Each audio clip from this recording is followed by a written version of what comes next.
Okay, let's be honest with ourselves. We knew Megan Walsh hadn't just disappeared into thin air, hadn't we? But to watch her scuttling about the cobbles while poor Will Driscoll is literally pushed to the absolute edge, that's suitably dark, even by Corrie standards. Is he going to make it through the week, or has she totally destroyed him? Pour yourself a drink, get comfortable, because we need to have a serious chat about the absolute state of Will's life, that terrifying scaffolding incident, and what Megan is planning next. Let's rewind slightly to where this current nightmare kicks off. Little Sam rounding on Will in the middle of the cafe, calling him evil to his face and wishing him dead. Blimey. Obviously, as viewers, we know Sam is struggling terribly with these awful hallucinations right now. But Will? He hasn't got a clue. He just takes it on the chin, thinking the entire world is against him. It's heartbreaking, isn't it? Ben hit the nail on the head later when he confided in Eva, saying Megan has completely destroyed the lad's life. And that leads us straight to the shopyard. I genuinely didn't see things taking such a desperate turn so quickly. Will, absolutely crushed by everything he's heard,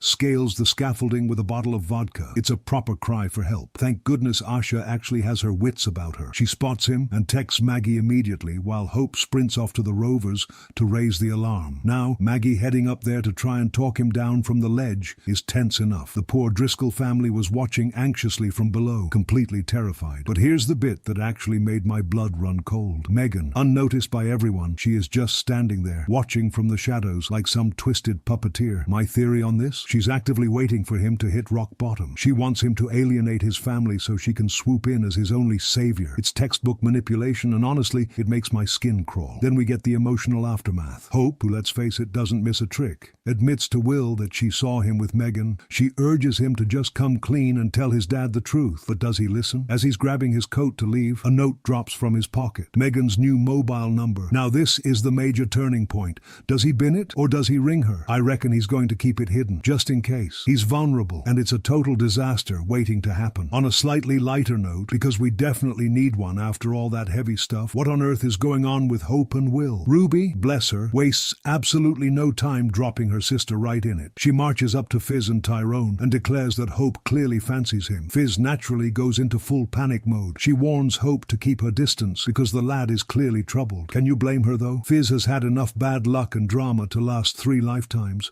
so she's bound to be fiercely protective of her girls. But actually, watching Will and Hope sit down to revise English together, it was quite sweet, surprisingly. Hope comparing his absolute car crash of a love life to Romeo and Juliet actually managed to get a proper, genuine laugh out of him. Ava, listening quietly from the hallway, was just so pleased and relieved to hear him sounding like a normal teenager again. But then, Fizz arrives unexpectedly. How is that going to play out? Personally, I think Fizz is going to completely overreact, barge in, and end up pushing Hope further away. And we all know that if you tell Hope Stape not to do something, she runs straight towards it. She'll end up completely wrapped up in Will's chaotic orbit. Anyway, that's my 2 cents on all the insanity on the street this week. What do you say? Will can be reached at that number, or can Maggie and his family bring him back from the edge? And what will Fizz say when she finds out he's with Hope? Let me know down in the comments. I always love reading your theories and seeing if we're on the same track. If you liked the video, a quick like and subscribe so you don't miss out on next week's drama here on episode Whisper. Thank you so much for watching. Look after yourselves, and I will see you next time.